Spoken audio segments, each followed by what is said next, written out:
මම සාමාන්‍යයෙන් මගේ ගොවිපලේ වැඩ කරද්දි බුලත් පිට කනවා. ඒකේ දා ඉඳන් ඉතින් පුරුදු වෙලා හිටියේ.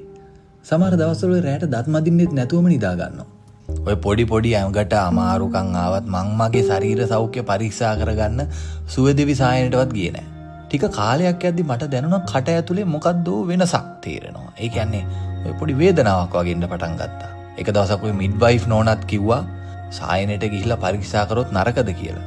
ඒ වෙලාවෙත් මට හිතුනේ මොනවා චෙක් කරන්නද ඉතින්. අය මට මේ ඉහිම් බහින රෝගයක් නෑනේ. මං ඒව එච්චර ගණන් නොගෙන මගේ වැඩ කටයුතු කරගෙන ගියා. හැබැයි ටික කාලයක් යද්දී ඒ කටේ ආපු වේදනාව දරා ගන්න බැරි හින්දා මං සායනයට එන්න තීරණය කරා. මං සායනයට ආවේ පළමු වතාවට. ළඟම තියෙන MOH එක සෞඛ්‍ය මධ්‍යස්ථාන නිසා ඒක ගොඩක් සුව පහසුවක් වුණා. ඊට කලින් සුවනාරි සායනයට මං බිරිඳ එක්ක ආවත් මං ඇතුළට ගියේ නෑ. මිස් මට කතා කරලා කිව්වා ඇතුළට එන්න කියලා. ඒත් එදා මං ගියේ නෑ. මොකද මං හිතුවා ඒක ඉතින් ගෑනු වලට විතරයිනි කියලා.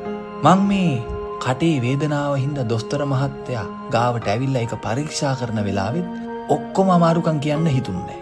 මාව පරීක්ෂා කරන වෙලාවේ දොස්තර මහත්තයා මගේ ගැටලු වලට හැබැයි ඉවසීමෙන් සවන් දුන්නා.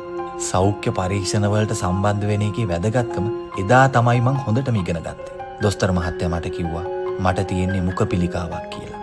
කලින් පරීක්ෂා කරා නම් ඒකට මූලික අවස්ථාවෙම ප්‍රතිකාර කරන්න තිබුණා කියලා කිව්වා. මට වුණ දේ අනික් අයට නොවෙන්න නම් මං හිතන්නේ අපි පිරිමි විදියට ඊටා සැලකිල්ලෙන් තමන්ගේ සෞඛ්‍ය පරීක්ෂා කරගන්න යන්න ඕනේ. මොකද සමහර පිරිමි ඒවා ගණන් ගන්නේ නෑනේ.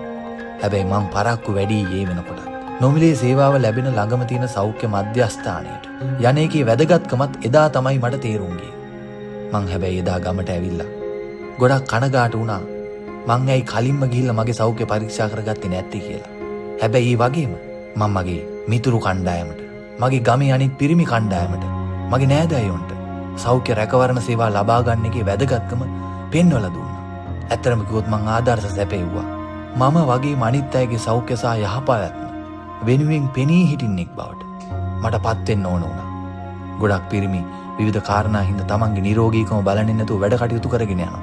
නමුත් අපි පිරිමි හෝ ගැහැණු වේවා අපේ සෞඛ්‍ය සහ යහපැවැත්ම ගැන බලන එක ඒක ජීවිතේ වටිනාම දෙයක් කරගන්න ඕනේ. ඒකට හොඳම තැන තමයි ළඟම සෞඛ්‍ය මධ්‍යස්ථානය. එහෙනම් ඔයාලත් ඔයාලගේ තියෙන මොනවා හරි සෞඛ්‍ය ගැටලුවක් නියපොත්තෙන් කඩන්න තියෙන එක පොරවෙන් කපන්න දෙන්නේ නැතුව ළඟම තියෙන සෞඛ්‍ය මධ්‍යස්ථානයට ගිහිල්ලා පරීක්ෂා කරගන්න කියලා ඉල්ලා සිටිනවා.